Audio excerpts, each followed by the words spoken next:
చేసిన రోజు వచ్చిన రోజునే మనం క్రిస్మస్గా మనం వేడుకగా చేసుకుంటున్నాం.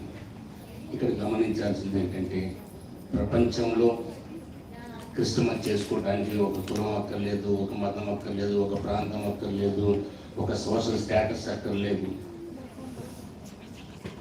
చిన్న దగ్గర నుంచి ప్రపంచ ప్రఖ్యాతిగాంచిన నాయకులు కానీ, యాక్టర్స్ కానీ, లేకపోతే వ్యాపారస్తులు కానీ, దిగ్గజాలు కానీ ఎవ్వరు కూడా ప్రతి ఒక్కరు కూడా ప్రపంచంలో ప్రతి ఒక్కరు దగ్గర అడుక్కునే ఆత్మ దగ్గర నుంచి కుష్టి రోగుల నుంచి ప్రతి ఒక్కరు కూడా ఆనందంగా క్రిస్మస్ ప్రభు యొక్క జన్మదిన వేడుకలు చేసుకుంటుంటారు.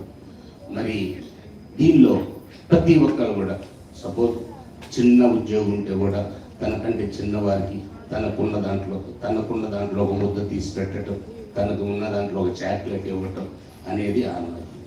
ప్రపంచ దేశాల్లో చూసినట్టయితే, మరి అభివృద్ధి చెందిన దేశాల్లో చూసినట్టయితే వారు ఏదైతే వెనుకబడిన దేశాలు ఉన్నాయో ఆ దేశాల్లో ఉన్న క్రిస్టియన్స్కి మరి వాళ్ళ చేత నేను సహాయం చేస్తాను. ఇది నిజమైన క్రిస్మస్. ఇది మనం ఒక్కరు